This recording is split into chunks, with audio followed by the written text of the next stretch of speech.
क्यों अचानक से पाकिस्तान को डॉक्टर ज़ाकिर नाइक की ज़रूरत पड़ गई? किसी इकोनॉमिस्ट की, किसी एक्सपर्ट की ज़रूरत नहीं, बट डॉक्टर ज़ाकिर नाइक की काफ़ी ज़रूरत पाकिस्तान को पड़ी। प्रेस में आ रहा है, मीडिया पे आ रहा है, वो ये है कि इन्होंने उम्मत मुस्लिमा के जो मसाइल हैं, वो डिस्कस किए हैं। एक बंदा जो कि इंडिया से भगोड़ा हुआ है और उसके अरेस्ट वारंट्स इशू हुए हैं, वो पाकिस्तान आके उम्मत मुस्लिमा के मसाइल एक ऐसे बंदे से डिस्कस कर रहा है, नवाज शरीफ से, जो कि पाकिस्तानी सियासत में बिल्कुल इर्रेलेवेंट हो चुका है। जाकिर नाइक को किसी ने इनवाइट नहीं किया, किसी ने कोई एंथुसियाज्म शो नहीं किया, क्योंकि पिछली दफा जब वो आ गया था यहाँ पे और उसके साथ जो हुई है, ना उसको कोई इनवाइट कर रहा है और ना वो कहीं जाना चाहेगा। शायद वो ये समझ रहा था कि जैसे इंडिया में वो तकरीरें करता रहा है, बड़े बड़े मजमों को एड्रेस करता रहा है, शायद ऐसी ही सूरत हाल पाकिस्तान में भी हो। जय हिंद, नमस्कार, मैं अंबर ज़ैदी स्वागत करती हूँ आप सबका एक बार फिर से हमारे आज के कार्यक्रम में और एक बड़ी खबर के साथ हम आपके सामने हाजिर हैं। एक बार फिर से डॉक्टर ज़ाकिर नायक पाकिस्तान गए हुए हैं और वहाँ पर वो नवाज़ शरीफ से जाती अमरा जो उनका आबाई गाँव है या उनका एक स्टेट कहें, वहाँ पर मुलाकात हुई है। अब इस मुलाकात के पीछे क्या मकसद है? क्यों मुलाकात हुई है? क्यों बार-बार ज़ाकिर नायक पाकिस्तान जा रहे हैं? बहुत फ्रीक्वेंट विज़िट पाकिस्तान में डॉक्टर ज़ाकिर नाइक की हो रही हैं। क्यों अचानक से पाकिस्तान को डॉक्टर ज़ाकिर नाइक की ज़रूरत पड़ गई? किसी इकोनॉमिस्ट की, किसी एक्सपर्ट की ज़रूरत नहीं, बट डॉक्टर ज़ाकिर नाइक की काफ़ी ज़रूरत पाकिस्तान को पड़ी है। समझेंगे हमारे आज के खास मेहमान वसीम अल्ताफ साहब से। बहुत-बहुत स्वागत है आपका। नमस्कार वसीम साहब। जी, जी, नमस्कार जी, थैंक यू। बहुत-बहुत शुक्रिया आपका वसीम साहब। वसीम साहब, खबर ये आ रही है कि एक बार फिर से डॉक्टर ज़ाकिर नाइक नवाज़ शरीफ से मिलने के लिए उनके गाँव पहुँचे हुए हैं। सबसे पहले मैं जानना चाहूँगी कि आखिर ये मुलाकात क्यों? इसके पीछे का क्या रीज़न है, क्या वजह है कि डॉक्टर ज़ाकिर नाइक और नवाज़ शरीफ के बीच में मुलाकात हो रही है? देखिए, ये आज ही की खबर है और आज ही इन्होंने जी। मुलाकात की है वहाँ पे। पिछली दफ़ा जब ये ज़ाकिर नाइक आए थे पाकिस्तान, तो वो इनका एक जो विज़िट था, वो सरकारी विज़िट था। उनको हुकूमत ने, रियासत ने उनको इनवाइट किया था। इस दफ़ा ये जब आए हैं, तो ये प्राइवेट विज़िट पे आए हैं और इन्होंने आके नवाज़ शरीफ से जाती अमरा में मुलाकात की।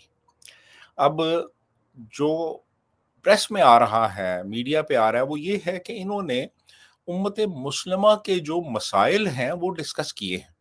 ओह! ऑलराइट। यानी एक बंदा जो कि इंडिया से भगोड़ा हुआ है और उसके अरेस्ट वारंट्स इशू हुए हैं, वो पाकिस्तान आके उम्मत मुस्लिमा के मसाइल एक ऐसे बंदे से डिस्कस कर रहा है, नवाज शरीफ से, जो कि पाकिस्तानी सियासत में बिल्कुल इर्रेलेवेंट हो चुका है। एब्सोल्युटली। और सबसे बड़ी बात ये कि पाकिस्तान में तो खुद इतने सारे स्कॉलर्स हैं, इस्लामिक स्कॉलर्स, आपके पास तो सैकड़ों के भाव हैं। आपको डॉक्टर ज़ाकिर नाइक की क्यों ज़रूरत पड़ गई उनके वो अब एक्सपर्टीज़ की? आ गया है और उसने कहा होगा कि अब मुझे कोई और तो बुला नहीं रहा, तो हुँ। मियाँ साहब, आपको भी कोई नहीं बुला रहा तो आप ज़रा मुझे बुला लें।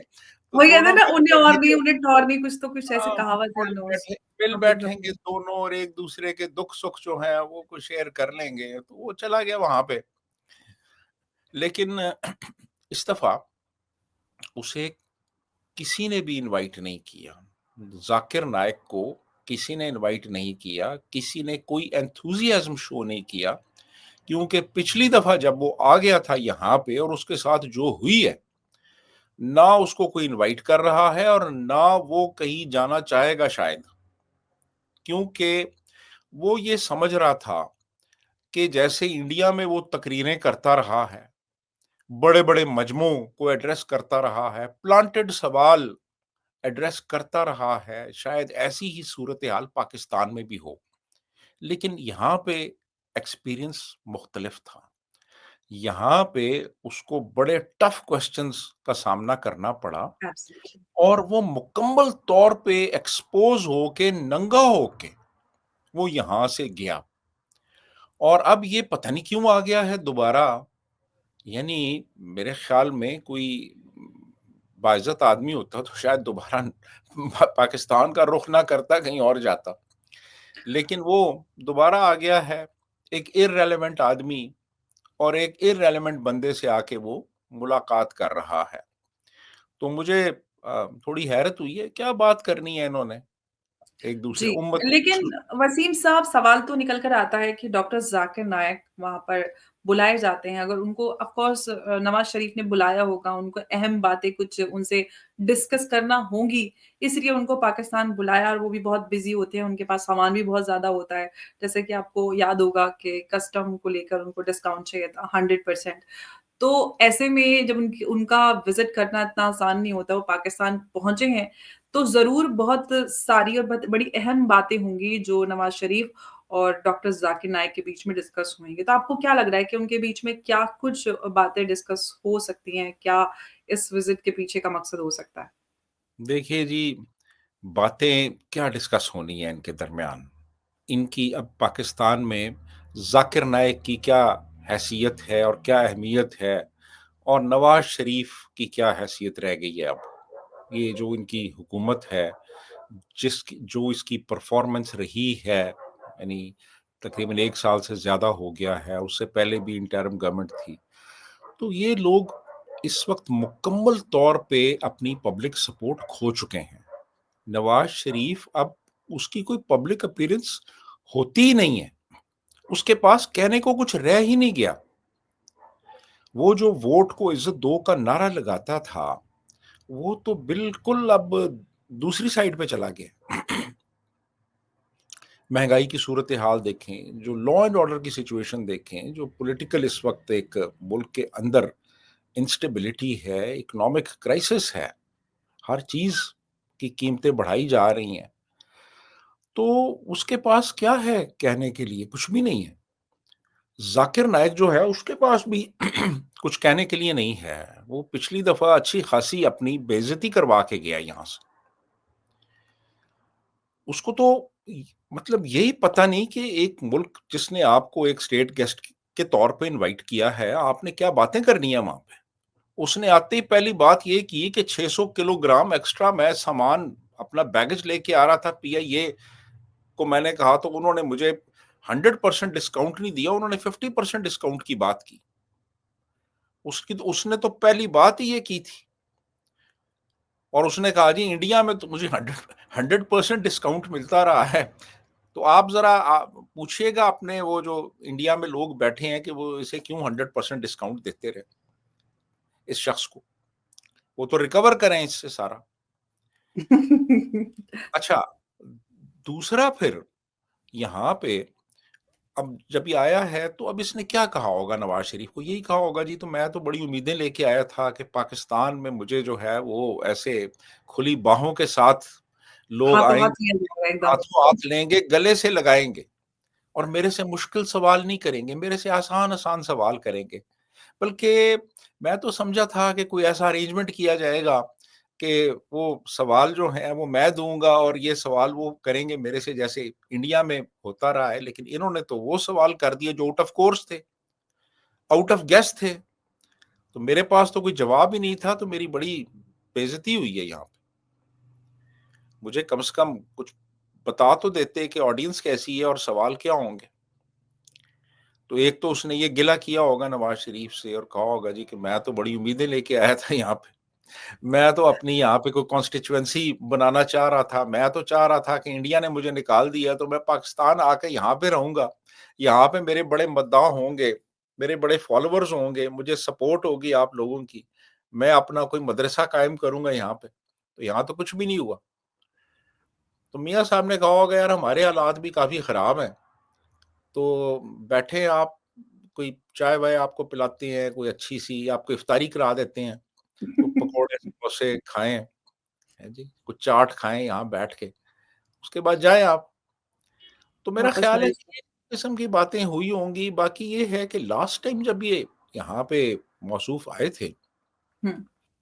तो इनसे जो सवाल किए गए और इन्होंने जो जवाब दिए, उन्होंने इन्हें मुकम्मल तौर पे एक्सपोज़ कर दिया। एब्सोल्युटली। मैं ये सवाल आपके पास लेकर आने वाली थी कि जिस तरह से पाकिस्तान यूथ ने ख़ास तौर से डॉक्टर ज़ाकिर नालायक को पूरी तरह से नालायक साबित किया, एक्सपोज़ किया। मतलब सीरियसली इंडिया में तो वो जो भी चीज़ें पूरा अपना सेटअप करके प्लांट करके सारी चीज़ें करते थे, लेकिन वहाँ पे लोग रैंडम थे। अब रैंडम क्राउड में से कोई क्या पूछ ले, यू नेवर नो। प्लस उनके सवालों को उन्होंने बिल्कुल पूरी तरह से, अगर वो सवाल कर रहे थे तो उसको वो काउंटर भी कर रहे थे। तो उसने उस सब से किस तरह का आवाम के ऊपर कैसा इंप्रेशन गया? क्या लोग लोग एग्री करते हैं इस बात से कि भारत ने इनको भगोड़ा साबित करके, भगोड़ा डिक्लेयर करके सही किया है? पहली बार शायद एग्री कर जाएँ किसी चीज़ पे, पाकिस्तान और इंडिया। मेरा ख्याल है कि आपको इसे भागने नहीं देना चाहिए था, इसको पकड़ लेना चाहिए था। भाग गया। और इस पे बाकायदा आप केस चलाते, इसको सज़ा देते, इसको तिहाड़ जेल में रखते, ताकि ये फिर कुछ थोड़ा-सा सीधा होता। लेकिन आपने इसको भागने दिया, भाग गया। अब मलेशिया में बैठा हुआ है। तो अच्छा, वहाँ पे भी इसके लिए अब सूरत-ए-हाल तंग हो रही है। मेरा ख़्याल है कुछ वहाँ पे भी मसले बने हैं। जी, तो अब वो ये अपनी पाकिस्तान इस तरह में की बयानबाज़ियाँ करते रहते हैं ना, तो उसपे पब्लिक पे हाँ, गलत असर पड़ता है, तो इसलिए जी, वो ये थोड़ा-सा अब सख्ती कर रहे हैं ज़रूर इनके है। साथ। अब ये नए एवेन्यूज़ तलाश कर रहा है, जिनमें शायद एक पाकिस्तान भी हो। मैं इधर तो आ जाऊँ, ऐसा बेटे हो को सकता है कि मलेशिया से पाकिस्तान शिफ्ट हो जाएँ डॉक्टर ज़ाकिर नायक? मतलब कुछ भी हो सकता है ना। ये लोग जो हैं, ये देखते रहते हैं ना कि कहाँ पे फ़ायदेमंद है इनका जाना। बेटे को भी साथ हुँ। लाया हुआ है। बेटा जो है वो इसको रिप्लेस करेगा, मेरा ख़्याल है। हाँ, गेटअप भी बिल्कुल सेम पकड़ा हुआ है उन्होंने। वैसे ही गेटअप है उसका भी। तो बात ये है कि ये लोग, मैं वैसे एक आपको बात बताऊँ, जी, आप प्लीज़। शायद मेरे से डिसएग्री करें, लेकिन हुँ, मैं आपको बताऊँ कि जो पाकिस्तान का मुसलमान है ना, ओवरऑल, वो जी। इंडिया के मुसलमान से ज़्यादा एनलाइटेंड है। नहीं, नहीं, मैं मानती हूँ इस बात को। मैं इस यहाँ बात को पे मानती जो मुसलमान हैं, हूँ। वो ज़्यादा एनलाइटेंड हैं। इंडिया के मुसलमान अभी बहुत पीछे हैं। मैं 2 दफ़ा इंडिया गया हूँ, मैं मिला हूँ, मेरा इंटरैक्शन होता है। जो एक ऑर्थोडॉक्सी और एक रेट्रोग्रेसिव एक अप्रोच इंडियन मुस्लिम की है, यानी इवन जो हुँ। पढ़े-लिखे लोग हैं, उनकी भी मैं बात कर रहा हूँ। जी, वो जी, जी। नहीं, पाकिस्तान आप में सही वैसे बोल नहीं रहे हैं। है। मैं इस बात पाक को मानती हूँ। जी।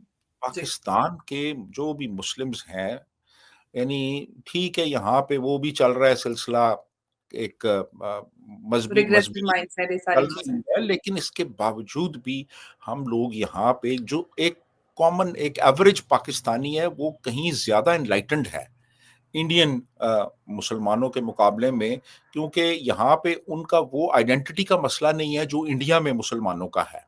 जी। वो अभी आइडेंटिटी क्राइसिस से ही बाहर नहीं निकल रहे।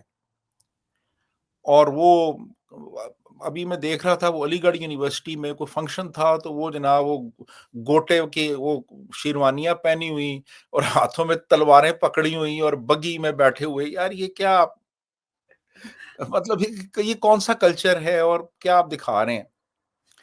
आई डोंट अच्छा, नो। अच्छा, ख़ैर एनीवे, अच्छा, तो कहने का मतलब ये है कि ये लोग जो हैं, ये ये अब तलाश कर रहा है ये बंदा कि यहाँ पे शायद इसका कोई ये हो ऑब्जेक्टिव कि ये मौजूदा हुकूमत से कोई रियायत ले ले, यहाँ पे आ जाए, यहाँ पे कुछ इसे एक रिफ्यूज मिल जाए।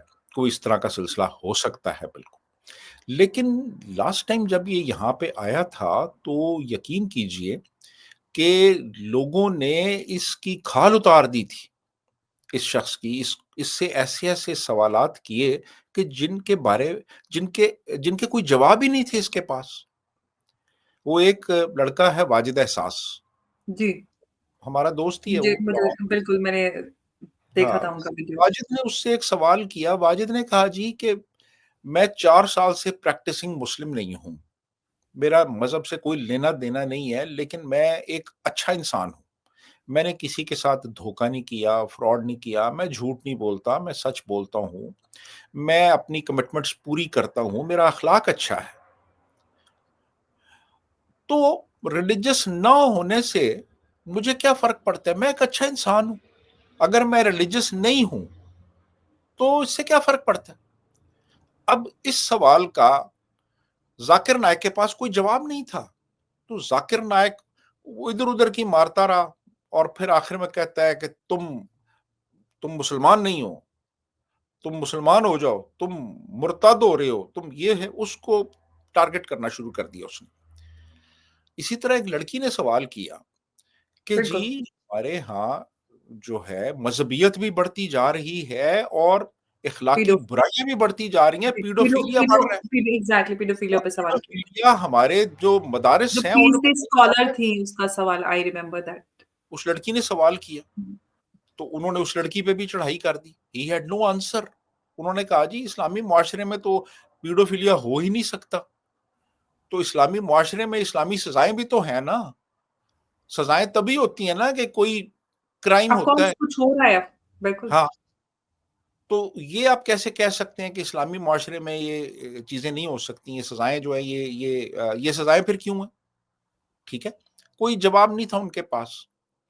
फिर एक जगह पे वो बच्चियाँ थीं, वो जी, छोटी उनको बच्चियाँ, अवार्ड में जी, बिल्कुल तो इनको बिल्कुल छोटी बच्चियाँ थी, मासूम छोटी बच्चियाँ, उनको बच्चियाँ, अवार्ड देने से बताइए? मतलब पोतियों की उम्र की, इनकी ग्रैंड डॉटर्स की उम्र की बच्चियाँ। तो ये इन्होंने अवार्ड और वो देना भी था ये यतीम बच्चियाँ थी, वो सारी मदरसे की यतीम बच्चे, हाँ, यतीम खाने की बच्चियाँ थे। हाँ, तो ये इन्होंने मुँह इधर कर लिया और एक साइड पे चले गए जी मैं बच्चियों को नहीं दे सकता जी, नामहरम है। यानी अब इसका मतलब है कि वो बच्चियाँ जो दैट्स थीं सिक उनको आप एक माइंडसेट। सेक्स ऑब्जेक्ट के तौर पे आप उनको ले रहे थे। एब्सोल्युटली। यानी किसी लड़की को आप बेटी के तौर पे नहीं देख सकते, बहन के तौर पे नहीं देख सकते। आपने उसको एक सेक्स ऑब्जेक्ट ही के तौर पे देखना है लड़की को। तो उस पे भी बड़ा एक लोगों ने कंट्रोवर्सी आई थी ऑफ कोर्स। लोगों का बैकलैश बहुत फेस करना पड़ा था। लोगों ने काफ़ी क्रिटिसाइज़ किया था पाकिस्तान के अंदर उसको। जी, जी, जी, काफ़ी क्रिटिसाइज़ किया था। वाजिद एहसास का जो सवाल था, उसने हिला के रख दिया था इनको और बहुत से दूसरे लोगों को भी।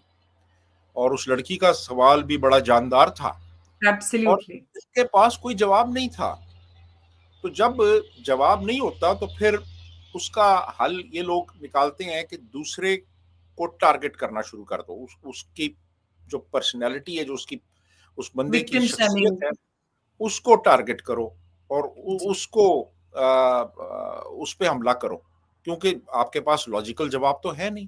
हालाँकि वो वाजिद वसीम साहब यही पैटर्न हमारे जो डिबेट में मौलाना और स्कॉलर्स आते हैं, सेम पैटर्न अपनाते हैं। जब फैक्चुअल उनके पास आंसर नहीं होते तो वो पर्सनल हो जाते हैं, आप ऐसे हो, वैसे हो, वैसे हो, वैसे हो, बस।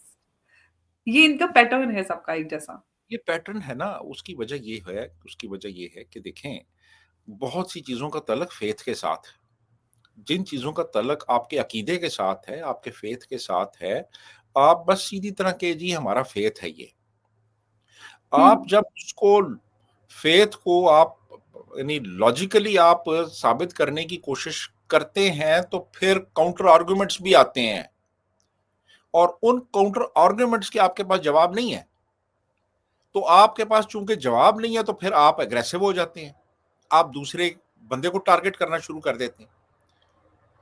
ठीक है? तो ये सबका पैटर्न जो है ना, ये कॉमन है। ये सारे इसी तरह एक्ट करते हैं, जब जी, इनको आप लॉजिकली काउंटर करें। जी, अम्मा। बिल्कुल।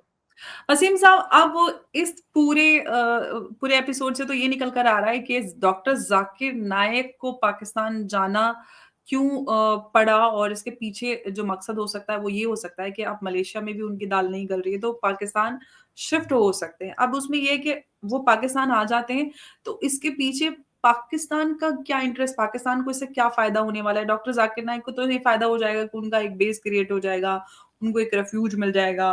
वो अपने इस्लाम का जो जो कुछ भी प्रचार-प्रसार करते हैं, वो और अच्छे से कर पाएँगे। उनको एक ऐसी सोसाइटी मिल जाएगी जहाँ पे ऑलरेडी इस्लामिक नेशन है, लोग इस्लाम को फ़ॉलो करते हैं।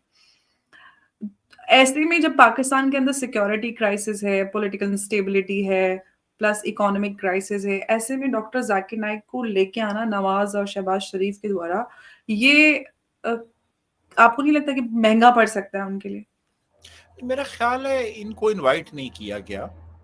ये अपने तौर पे आए हैं, प्राइवेट विज़िट पे हुँ, और कोई इतनी इनमें अट्रैक्शन रही नहीं अब कि नवाज़ शरीफ या शहबाज़ शरीफ इनको इनवाइट करते या इनवाइटिंग होते, ऐसी बात नहीं हुँ, है। ये खुद ही मुँह उठा के चले आए हैं यहाँ पे और ये मेरा ख्याल है कोई एवेन्यूज़ शायद एक्सप्लोर कर रहे हैं यहाँ पे। हुँ, मलेशिया में इनके लिए कुछ सूरत-ए-हाल मेरा ख्याल है को अनफ़ेवरेबल होती चली जा रही है।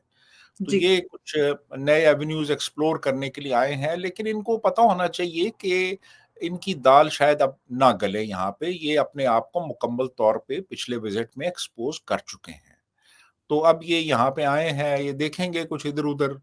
तो बात ये है कि अब असल में इन लोगों को समझना चाहिए कि 21वीं सदी है ये, हमारे जो नौजवान हैं, उनका बेपनाह एक्सपोज़र है, हर बंदे की उँगलियों के नीचे पूरी दुनिया है, सोशल मीडिया है, हर चैनल अवेलेबल है, हर न्यूज़ सोर्स अवेलेबल है, मीडिया पेनिट्रेशन यानी हमारे देहातों तक में हो चुकी है। तो अब एब्सोल्युटली। इन हालात में लोग बहुत अवेयर हो गए हैं, कॉन्शसनेस जो है वो बहुत बढ़ चुकी है लोगों में।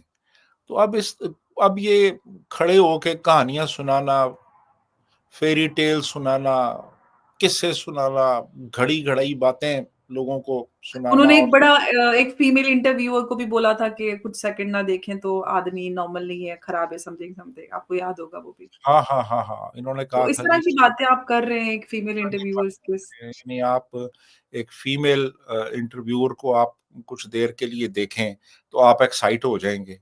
नहीं वो तो मतलब आप ठीक नहीं, नॉर्मल नहीं है, यू आर 20 नॉट। मिनट से तो मैं आपको देख रहा हूँ, मुझे तो कुछ नहीं हुआ। मतलब ये देखिए किस तरह की बेतुकी बातें करते हैं। नॉर्मल हाँ, इंसान मर्द और औरत के बीच में सिर्फ एक ही रिश्ता थोड़ी ना होता। हाँ, हाँ। हर औरत को आप उस नज़र से नहीं देख सकती। आपके लिए कुछ दोस्त भी होते हैं जिनकी आप रिस्पेक्ट करते हैं। हर किसी को आप ऑब्जेक्टिफाई या हर किसी को लस्टफुल निगाह से नहीं देख सकते ना। इट्स नॉट बिल्कुल, नॉर्मल। It's not normal. मतलब ये कैसे लोग हैं यार, ये इनको हर औरत जो है वो एक सेक्स सिंबल और एक सेक्स ऑब्जेक्ट नज़र आती है, हर औरत। यानी छोटी-छोटी बच्चियाँ हैं तो ये वो सेक्स भी मैनिएक हैं ये लोग। खुद नॉर्मल नहीं है हाँ, और जो लोग नॉर्मल है उनको उनको बोलते हैं दे आर नॉट नॉर्मल। वही कहते हैं हाँ, ना हर पागल को सब पागल नज़र आते हैं। हाँ, हाँ, तो ऐसे ही है ना, ऐसे ही है। यानी ये लोग जो हैं, ये मतलब ऑब्सेशन है इनका सेक्स और ये इनको हर जगह सेक्स नज़र आता है। एक बंदा है, वो कहता है मैं अमेरिका गया, मैंने वहाँ पे बीच पे भी गया और मुख्तलिफ जगहों पे मैं गया, बिकिनीज़ में मैंने औरतों को देखा, लेकिन मुझे सेक्स नज़र नहीं आया उनमें, ऑफ कोर्स, क्योंकि मेरे अंदर मेरी आँखों में वो सेक्स नहीं था। आपकी एब्सोल्युटली। अंदर सेक्स ऑल होगा, इन योर आपकी आँखों ब्रेन। में होगा तो आपको छोटी बच्ची में भी वो एक सेक्स नज़र आएगा। मासूम बच्चियों का रेप होता है। मासूम 80 बच्चों का 88 90 साल की बुजुर्ग महिला का रेप होता है। देखिए ना ये अब इसका मतलब ये है कि बाकी छोड़ दें आप, कब्रों के अंदर से औरतों को निकाल के एग्ज़ैक्टली। रेप किया गया पाकिस्तान है। में ऐसी कई सारी जी, रिपोर्ट्स आई ये हैं जिसमें ताले लगाए जाते हैं। वज़ीराबाद में कब्रों के अंदर से और भी शहरों में ये हुआ है कि लड़की को दफना दिया और उसको लाश को कब्र में से निकाल के उसका रेप किया। अब मुझे बताएँ ना आप, तो जहाँ पे ये इस किस्म की चीज़ें हैं, वहाँ पे फिर मतलब आप क्या एक्सपेक्ट करते हैं इन लोगों से? यानी जिनको हर तरफ एक सेक्स नज़र आ और रहा है। सोचिए कब्र में भी एक औरत सेफ नहीं है। तो हाँ, जस्ट बिल्कुल इमेजिन। ऐसा है। ये हमारी सोसाइटी में ये है ये सब कुछ। तो बात ये है कि ये जो लोग हैं ना, अब ये मौजूदा दौर में इर्रेलेवेंट होते चले जा रहे हैं। क्योंकि हुँ, ये एनलाइटनमेंट का दौर है ये। जी। ये नॉलेज का दौर है, ये मीडिया का और ख़ुसूसन सोशल मीडिया का दौर है, जिसमें हर बंदे को हर इन्फॉर्मेशन अवेलेबल है। और ये अभी भी समझती हैं कि फैंटेसीज़ नरेट करके और कहानियाँ सुना के और किस्से घड़ के लोगों हुँ, को ये इम्प्रेस कर लेंगे। अब बात आगे जा चुकी है इससे, अब वो दौर नहीं रहा। अब आपको बात जो है ना वो सोच समझ के करनी होती है। जी। तो ये सोचते समझते नहीं है ना ये लोग, ये तो इन्होंने रटी-रटाई तकरीरें होती हैं इनकी। वो 1-1 लेकिन घंटे एक सवाल मैं फिर से आपसे पूछूँगी वसीम साहब, अगर क्योंकि वो सिंस पाकिस्तान गए हैं तो कुछ तो रास्ता बनता नज़र आ रहा होगा, कुछ वो अपने लिए रास्ता बना रहे होंगे या अपने लिए बेस क्रिएट करने की कोशिश कर रहे होंगे पाकिस्तान में। तो अगर वो शिफ्ट हो जाते हैं, वो पाकिस्तान में आ जाते हैं तो ये एक सोसाइटल अटेम्प्ट या सोसाइटल स्टेप नहीं हो सकता है आज की मौजूदा जो गवर्नमेंट है उसके लिए? जो डेवलपमेंट, इकोनॉमिक और इस सारी रिवाइवल और ये सारी बातें मेरा करते थे। ख्याल है काफ़ी इनसिग्निफिकेंट हो चुके हैं वो। उनके हुँ। आने ना आने से कोई बहुत फ़र्क नहीं या पड़ेगा यहाँ। एस्टेब्लिशमेंट कुछ और उनका इस्तेमाल करे, नहीं, ऐसा? आई डोंट थिंक सो कि ज़ाकिर नाइक कोई इतना इम्पोर्टेंट बंदा है या उसमें कोई ऐसा पोटेंशियल है कि वो को पॉलिटिकली इस्तेमाल हो सकता है। वो इर्रेलेवेंट हो चुका है, अब इंडिया में भी इर्रेलेवेंट हो गया है। हुँ। पाकिस्तान में जो पिछला विज़िट था उसमें लोगों ने देख लिया कि अंदर से क्या है। इतना इसके बहुत पास ही इल्म मज़ेदार है। विज़िट था वो, एंटरटेनिंग, पूरे वो रीजन को हाँ, एंटरटेन किया उसने। एंटरटेनमेंट रही है वो एंटरटेनमेंट हमारा हर जो मौलवी है ना वो एंटरटेनर भी है। एब्सोल्युटली। वो एंटरटेनर वो भी एक है। ना तारिक मसूद है जो 4 शादियाँ और पता नहीं इतनी जितनी मिली सबसे कर लो, सबको पकड़ लो, पता नहीं अजीब-अजीब बातें करता है, वो प्रीच असल कर। में ना इस तरह की बातें इसलिए करती हैं कि ऐसी बातें वो ऑडियंस को अच्छी लगती हैं ना ऐसी बातें। अपनी औरतों की बातें करना, हूरों की बातें करना, फिर उनकी पूरी जो है वो ग्राफिक डिस्क्रिप्शन पेश करना उनका। डिस्क्रिप्शन प्रेज़ेंट करना, फिर मज़े अब लेना कोई फिर इनसे पूछे कि वो ग्राफिक डिस्क्रिप्शन कहाँ पे लिखा हुआ है? कौन-सी हदीस में, कौन से कुरान के कौन से सफ़ में, कौन से पारे में लिखा गया है कि हूर 165 या 164 एक फुट लंबी होगी 103 फुट 103 फुट। या 103, मतलब ठीक है, बट मतलब कहाँ पे लिखा हुआ है? मैंने तो आज तक नहीं, नहीं वो देखा। इन ये सब फैंटेसीज़ हैं इनकी। ये इनकी फैंटेसीज़ हैं कि इस तरह की हो और मैं ऐसा हूँ और वो ऐसी हो और फिर ऐसा हो और फिर ऐसा हो और फिर ऐसा हो। ये फैंटेसीज़ हैं इनकी।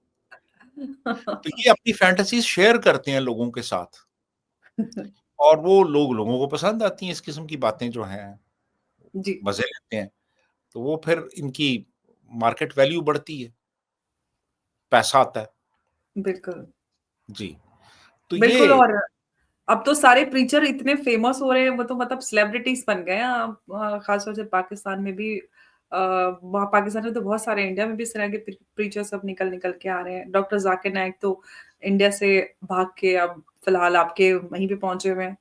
अब ये हाँ, देखते हैं कि नवाज़ शरीफ और उनके बीच जो मुलाकात है, जिसमें बातचीत हो रही है, उसमें क्या निकल कर आता है, इसके पीछे का क्या मकसद है डॉक्टर ज़ाकिर नाइक के पाकिस्तान जाने का, वो जैसे ही हमें पता लगेगा हम आपके साथ डिस्कस करेंगे। वसीम साहब, बहुत-बहुत आपका शुक्रिया हमारे साथ आज की इस चर्चा में जुड़ने के लिए। थैंक यू, नमस्कार। Thank you very much.